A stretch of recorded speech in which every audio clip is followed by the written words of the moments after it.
Olá, estudantes do primeiro ano do Ensino Médio com Mediação Tecnológica do Estado de Rondônia. Bem-vindos para mais uma aula.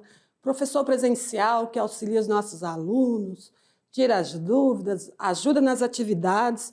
Obrigado aí pelo seu trabalho maravilhoso, acompanhando os nossos alunos, fazendo essa interação, ajudando aí na aprendizagem, né, dos nossos estudantes. Então, queridos alunos, já estamos aí quase finalizando, né? Sei que toda aula eu falo que nós estamos finalizando, mas vocês sabem que o componente de arte aumentou a carga horária. Lembram que vocês agora terão várias temáticas, né? Então, são 3 unidades, isso mesmo, 3 unidades entre 16, 15, 16 aulas, são 48 aulas no total. Eu sei que vocês já até respiram aí, é muita aula, é verdade, é muita aula. Mas isso por quê, estudante? Era para eu ter falado sobre essas mudanças no início, certo? Mas vou aproveitar agora e já falar sobre essas mudanças. Vocês sabem que o ensino médio com mediação tecnológica também passou por mudanças, né? Adequando aí as legislações, como o novo ensino médio. Então, houve reestruturação de carga horária. Então, o que houve no componente de arte? Vocês não terão aula de arte no segundo ano. Isso mesmo, vocês vão dar uma descansada, viu? Lá no segundo ano, depois nós retornamos no terceiro ano, revendo aí os conteúdos, né? Trazendo aí, relembrando aquilo que foi estudado aqui no primeiro ano. Isso mesmo, certo? Então, vocês fiquem atentos, aí acompanhando como o nosso currículo está atualizado, para que vocês possam aí estudar, se organizar, se planejarem. Eu sei que é muita aula, porém, nós estamos adiantando aquela carga horária, né? Aqueles conteúdos que vocês iriam também estudar no segundo ano. Então, vocês já estão adiantando esses estudos. Nesse ponto de vista. Não é que vocês perderam aula, não perderam, certo? Então, os objetos de conhecimento que vocês iriam aprender no segundo ano, então, veio para a carga horária do primeiro ano, por isso que tem esse montão de aula, certo? Então, vamos lá, vamos dar início aos nossos estudos da aula 12.1, continuando, então, com o tema Arte no Período Medieval, parte 2. Então, já estudamos aí na aula anterior, já falando de alguns estilos, né, do período medieval. Então, o tópico de hoje é arte românica e arte gótica. Então, são 2 estilos que também seguem naquela mesma perspectiva da arte cristã. Isso mesmo, estudante, vocês já vêm estudando, né, desde o período antigo, que a sociedade, nesse período aí, né, sempre faziam representações de arte, construções arquitetônicas, pinturas, esculturas, sempre com o objetivo de representar, então, a religião, os deuses que eles adoravam. Já no período medieval, né, o foco vem sendo a arte cristã, ou seja, a igreja, né, passou, então, a adotar o cristianismo. Isso mesmo. Então, já vamos iniciar com uma pergunta, uma atividade interativa. Sempre faço aí no início da aula. Então, vocês já vão refletindo sobre essa pergunta aqui. Já trago essa imagem aí para vocês irem visualizando. Você já conhece aí essa obra feita aí no período medieval.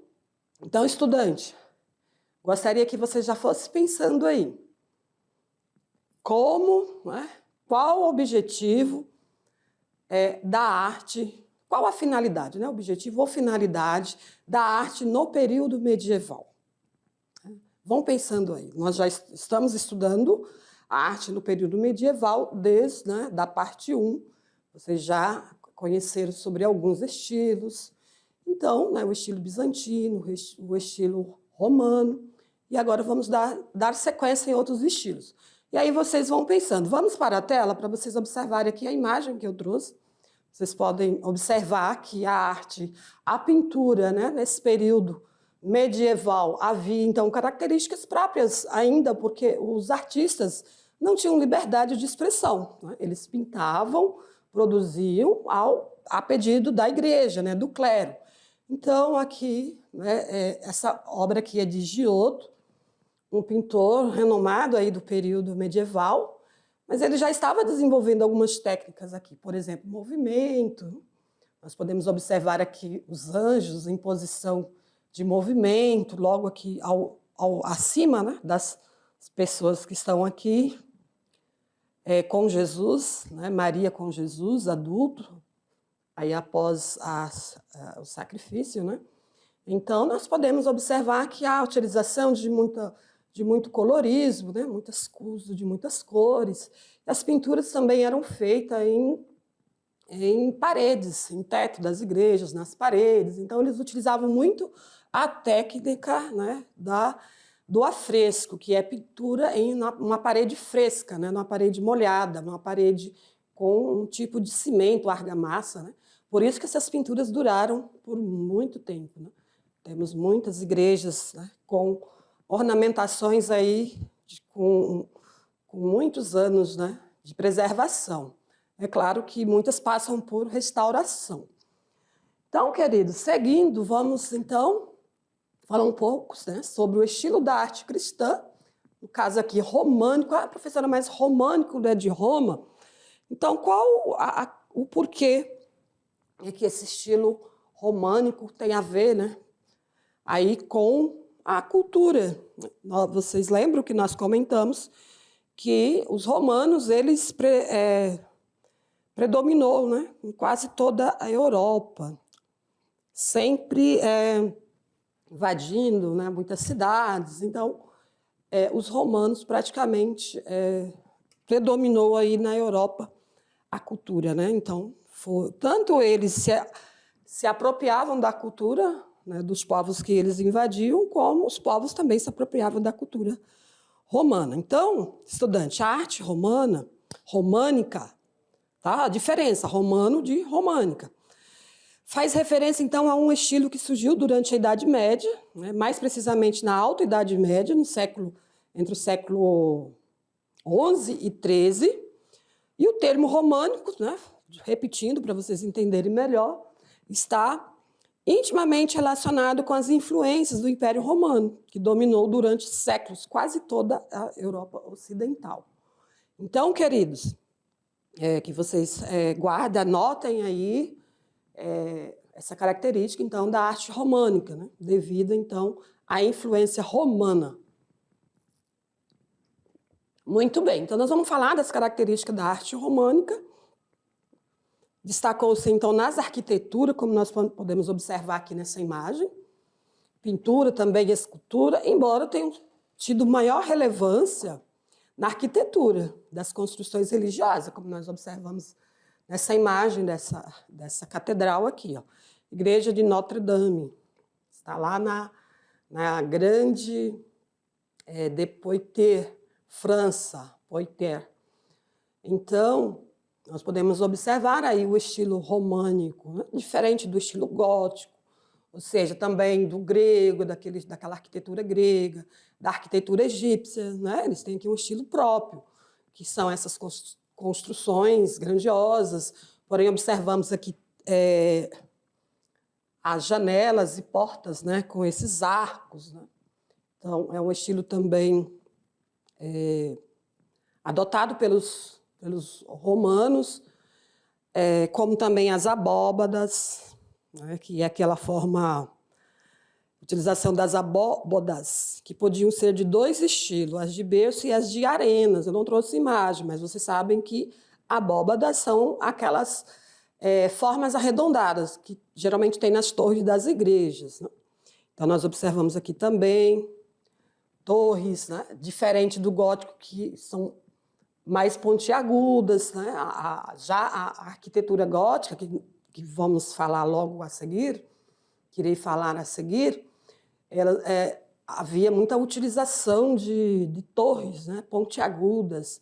Já o estilo românico não, já são mais, né, utilizo bem menos, porém, observamos aqui paredes grossas, né, poucas janelas. Então, um estilo próprio aí. dos romanos, dos românico, né, do estilo românico. Deixa eu ver se eu trago mais alguma coisa, deixa eu tentar lembrar aqui. Não podemos sinalizar ainda outras particularidades, como as paredes grossas, como eu já falei, e um interior pouco adornado. Então, quase não havia adornos, ou seja, pinturas, né, ou esculturas no interior da igreja. Eles eram bem mais simples. Então, quase não havia adornos. Além disso, a planta das construções românicas tinha formato de cruz e eram construções sólidas, feitas em pedra. Podemos ver aí nessa imagem, né, que são construções feitas de pedra. Então, seria como essas construções em forma de cruz, né? A base, né? Não trouxe nenhuma imagem, mas só para destacar essa curiosidade. Também apresentam ainda poucas janelas e aberturas, né? E tinham geralmente um portal principal, a da entrada. Por conta de sua grandiosidade e solidez, foram chamadas de fortalezas de Deus. Então, a igreja sempre, as construções desse período, né, medieval, eram grandiosas, né? Por isso que elas perpetuaram, né? Ou seja, estão até hoje lá em perfeitas condições. É claro que passam por alguns reparos, restaurações, né? Mas as igrejas, como eram construídas por pedras, elas duravam por muito tempo. Então, estudante, é importante que vocês estejam observando aí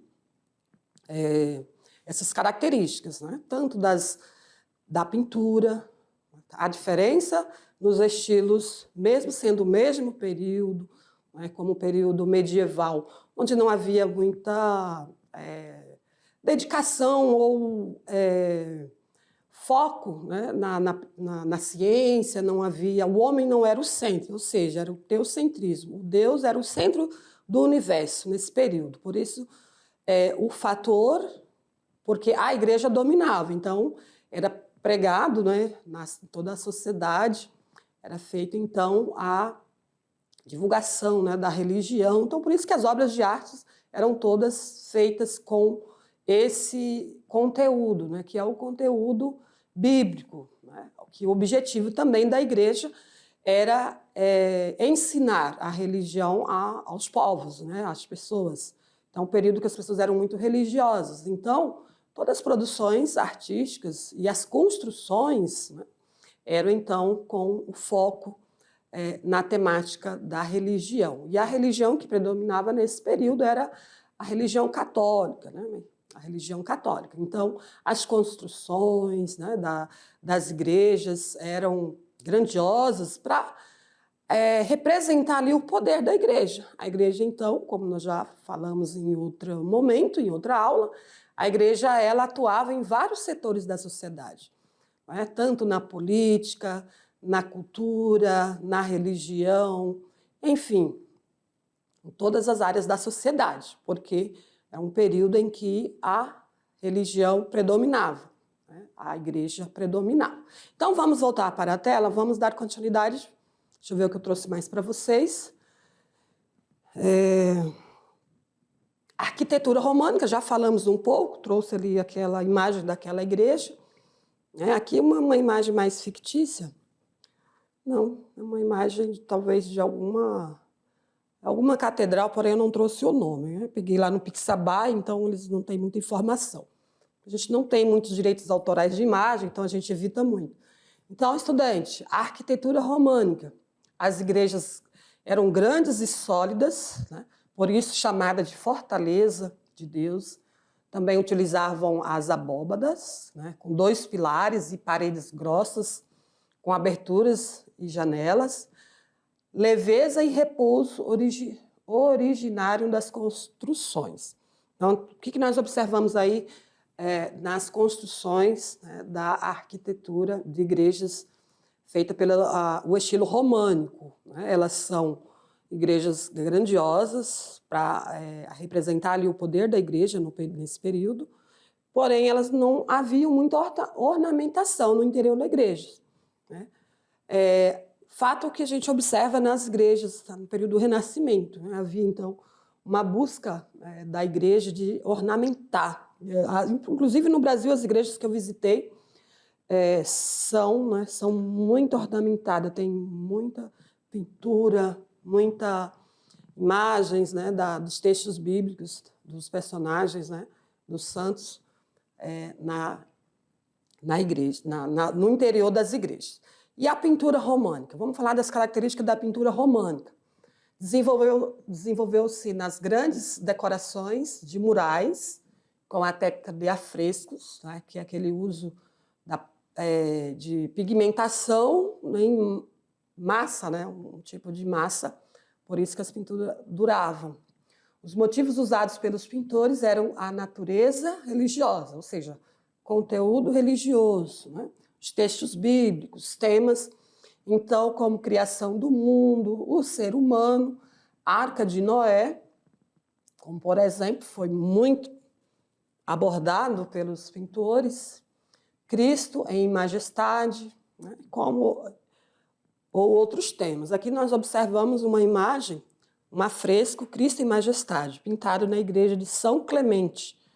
Está lá na Catalunha, Espanha. Então, podemos observar aqui as características, né, dos pintores nesse período. Então, eles sempre pintavam a imagem de frente, né, sempre o corpo para frente, pode haver ainda o uso da frontalidade, que é o rosto de perfil, mas, porém, eles não dominavam ainda a técnica de sombra, de perspectiva, né? Bem no finalzinho da Idade Média que os artistas começaram a desenvolver novas técnicas. Mas aqui observamos, né, detalhes, né, como eles representavam aí as pessoas, no caso aqui Cristo, né? Até que há um detalhe, né, tá bem detalhado, bem representativo aí, né, do que seria então Cristo. Acho que até a imagem aqui, algumas pinturas mostram um Jesus loiro, de olhos verdes. Aqui podemos observar que está bem próximo do que seria, né, Jesus, já que ele era de uma cultura de povos judeus. Então, ele tá essa pintura aqui está bem representativa do que seria Jesus, né, como homem, né, moreno, não branco, do olho verde, né, como algumas pinturas representam. Muito bem, seguindo ainda as características, né? Sempre o mural tem ao centro a figura de Jesus Cristo, cercado então de anjos, e os pintores buscavam então enfocar duas características, deformação e o colorismo, certo? As pinturas eram muito coloridas, usavam muita pigmentação, aí diversas cores, eles não tinham preocupação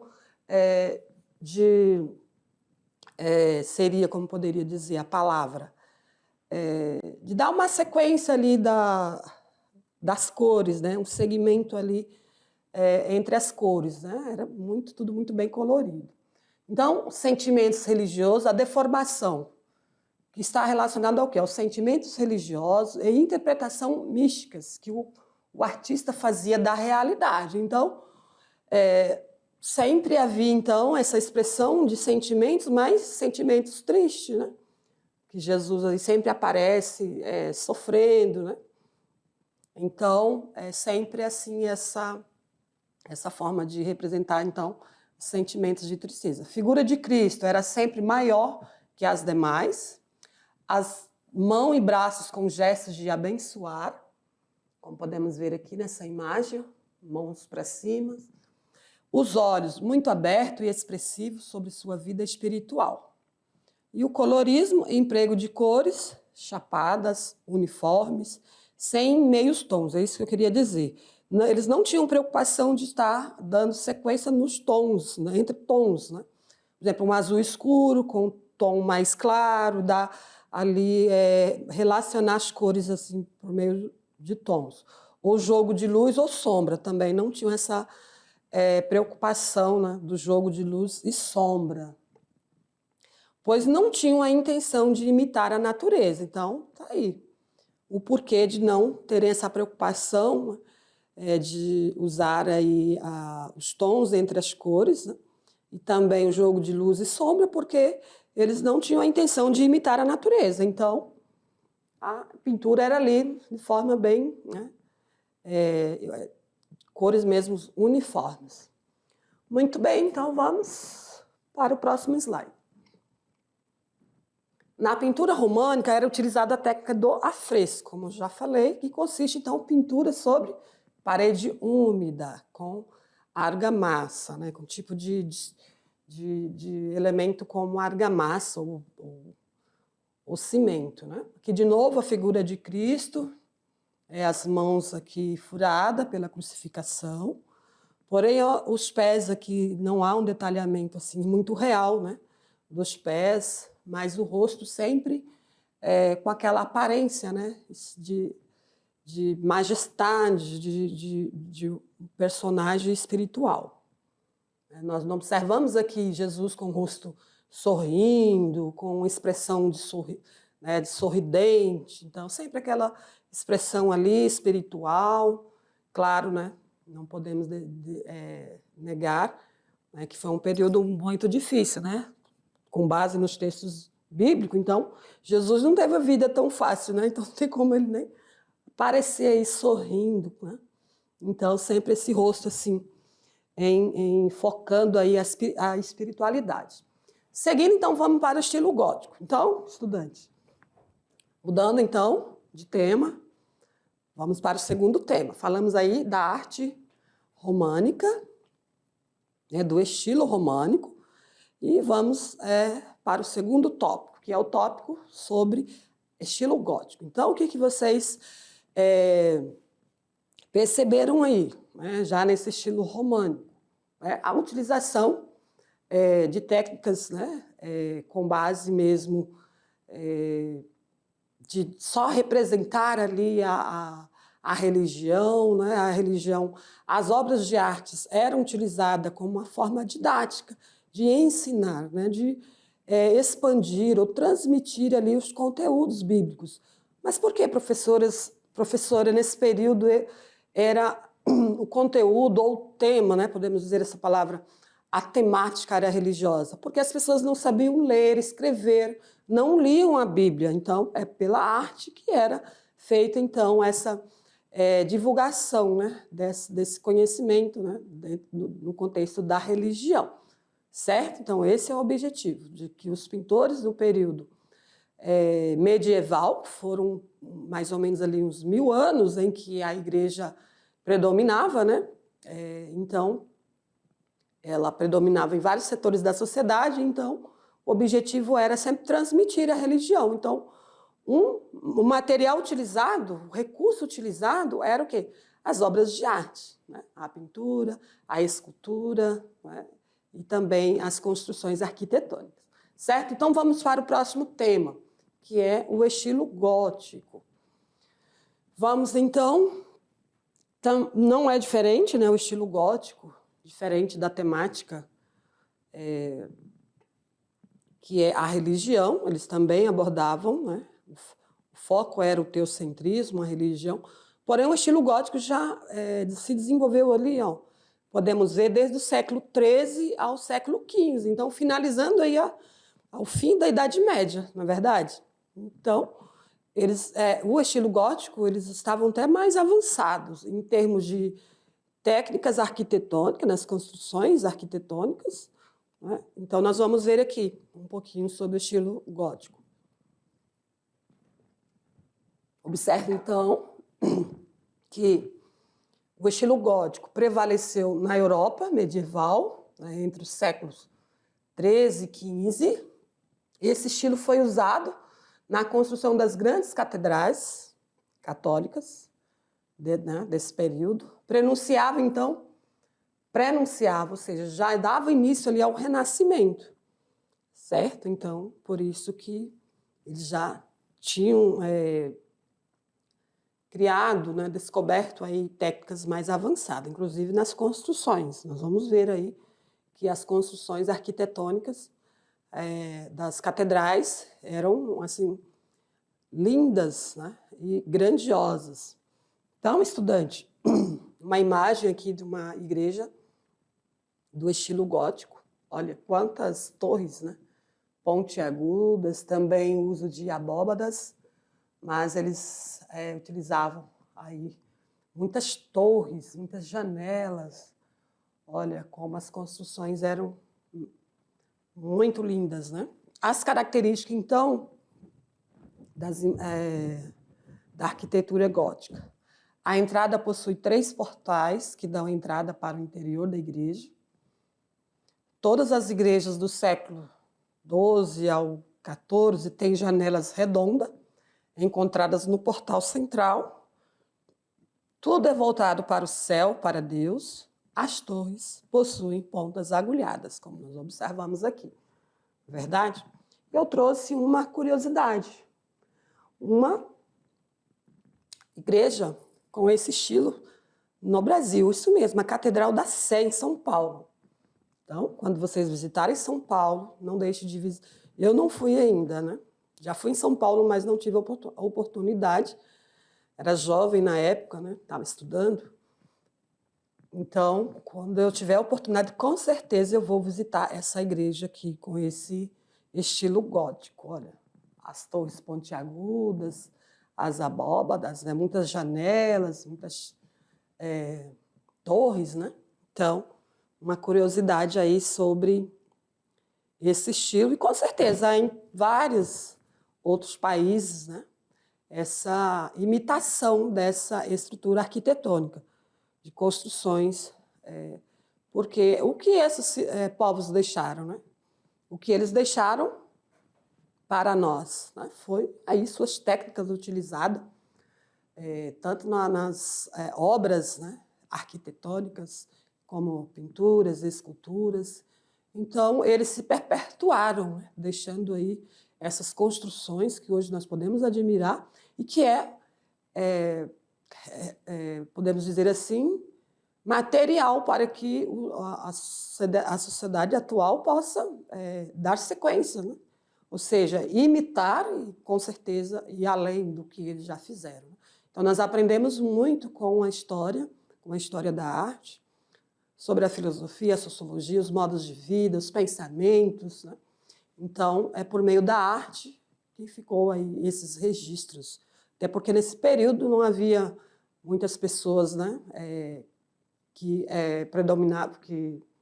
não predominavam, né, mas que sabiam ler ou escrever. Então, um período assim que a gente já ouve dizer, foi um período de trevas, né, de escuridão, 1000 anos sem ter um desenvolvimento na ciência, no conhecimento, na filosofia. Mas, com o Renascimento, que vocês irão aprender nas próximas aulas, nós vamos perceber que o centro da atenção passou a ser, então, a humanidade, o homem, né? A partir do momento que o homem focou no conhecimento humano, mas não desprezando o conhecimento religioso, de forma alguma, certo? Então, o conhecimento religioso ele tem a sua grande importância na sociedade, certo? Mas, porém, o homem avançou a partir do momento que focou, então, no conhecimento humano, na ciência, que muitas coisas avançaram, né? Estamos aqui dizendo que uma coisa é inferior à outra. Tanto o conhecimento da ciência é importante, como o conhecimento da religião, né, das diversas religiões, cada um tem ali o seu segmento. Todos esses conhecimentos trazem benefício para a sociedade, certo? Então, vamos lá, vamos dar sequência, vamos ver aqui o que eu trouxe para vocês, um pouquinho sobre os vitrais. A imagem aqui, a igreja de Notre Dame, aí com a técnica dos vitrais, que são essas imagens formadas aí nos vidros das janelas, né? Aqui a árvore de Jessé, vitral da Catedral de Chartres. Então, nós podemos observar o detalhe das imagens. Ó.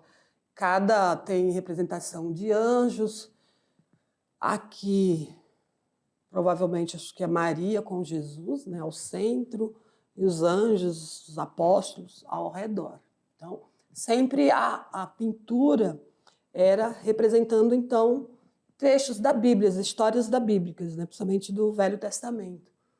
Então, sempre abordavam a Arca de Noé, também Jesus crucificado. Então, são várias temáticas da Bíblia eram aí representadas nas pinturas. Então, vamos falar da técnica dos vitrais, que é a luz multicolorida das catedrais góticas. Foi utilizada também, é utilizada até hoje. Eu sempre, quando eu visito alguma igreja, eu observo que as igrejas utilizam muito ainda as técnicas dos vitrais, que é a pintura, né? Multicoloridas nas janelas de vidros. Então, estudantes, os vitrais são feitos de vidros coloridos que, ao deixar passar a luz do sol, criam um ambiente interno sereno e cheio de cores. O vitral é fabricado após o projeto do desenho, que servirá como molde para o corte das peças de vidro, que serão cortadas individualmente. É um trabalho bem complexo, né? Porque se pintar, né, representar uma imagem já não é fácil, precisa dominar a técnica, imagine fazendo com o vidro. Então, os vidros são cortados individualmente, em diversas cores, e são montados em forma de mosaico. E aí dá, então, ali a visão da imagem, né? A representação da imagem. Vamos falar, então, conhecer um artista. Eu já falei desse artista para vocês, que é o Giotto de Bondone. É considerado o primeiro gênio do Renascimento, apesar de que as obras dele são representação ali de todo o estilo medieval, né, da arte cristã medieval, porém ele é também percebido, os trabalhos dele ali já no Renascimento, no início do Renascimento. Sua arte modificou a maneira de conceber os temas religiosos e superou a pintura bizantina, dando-lhe um caráter tridimensional e humanizado. Então, ele foi um dos artistas que mais, né, apurou as técnicas da representação ali mais real do humano, né, como nós observamos lá nas pinturas. Acho que eu até trouxe ela aqui de novo. Como já comentei com vocês, ele consegue demonstrar mais as expressões das pessoas.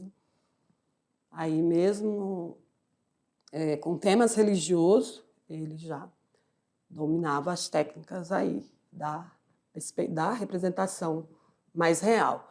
Em 1305 e 1306, Giotto pintou uma série de 38 afrescos na Capela Arena, em Pádua, contando a vida de Jesus Cristo e da Virgem Maria. Cada fresco representa, então, uma passagem na vida dos santos. Figuras humanas e animais aparecem de forma realista.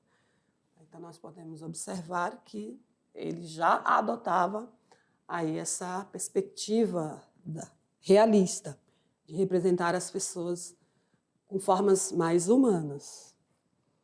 Deixa eu ver o que eu trouxe mais para vocês. Aqui outras obras dele que eu trouxe para vocês. Ele utiliza muito o colorido, sem preocupação também, né, dos tons, de combinar os meus tons, mas algumas imagens elas não estão muito nítidas, porque às vezes a gente não encontra imagens, né, sempre muitas obras ou fotos, né, mais reais, têm direitos autorais, então às vezes a gente não consegue. Então aqui podemos observar, né, Cristo ao centro, crucificado, os apóstolos, as pessoas aqui ao redor, então ele representando aí o Novo Testamento, né? Então, um artista que vale a pena falar, né? Porque ele já dá início aí a uma nova, né, forma de representar aí as imagens humanas. Vamos então para uma atividade, na verdade não, atividade interativa, né? Pensei que eu tinha trazido uma atividade prática, mas não, estudantes, vocês fizeram, na verdade, na aula anterior, vocês fizeram um mosaico, né? Trouxe uma atividade prática que era fazer um mosaico. Então, respondendo à pergunta, qual a finalidade da arte no período medieval? Não só nesse período medieval, mas na atualidade, né, em todos os períodos, né, da sociedade, a arte tem muita importância, né, tem finalidade, que é a formação, conhecimento da cultura, conhecimento histórico, sociológico, filosófico, não é verdade? Então, a arte é uma área de conhecimento, é um componente curricular muito importante na formação dos estudantes, desde os pequenininhos. Na verdade, as crianças adoram, então, se expressar por meio da pintura, do desenho. Eu sou pedagoga também, eu trabalho com as crianças e elas gostam muito. Então, eu tenho uma turma sempre muito ali, que espera aquele momento que eu vou trazer uma atividade com arte, que é atividade prática. Utilizo muito pintura também. As crianças se expressam muito tanto com a pintura, né, com tinta, guache, quanto também no desenho. E os nossos desenhos têm a ver até com a nossa personalidade. Eu faço teste com eles de desenho, somente porque eu estou estudando psicologia. Então, estudante, a arte, né, a pintura, em todos os períodos da sociedade humana teve grande importância, principalmente na Idade Antiga, né, no período antigo, medieval, registrou aí, ficou como um registro aí até hoje para que possamos apreciar, estudar, conhecer essas pessoas. E na religião teve grande importância, porque expressou aí, né, a religião cristã, principalmente na Europa, depois foi passando para os outros continentes. Então, a arte, principalmente a arte cristã, que é a história da arte, observamos aí que tem grande importância para a nossa formação. E aí vamos para o texto. Olhem para o texto aqui. Então, qual a finalidade da arte no período medieval? Especificamente no período medieval, que surgiu, né, num contexto em que o conceito de arte não existia, certo? Nesses períodos não havia o conceito, a figura do artista.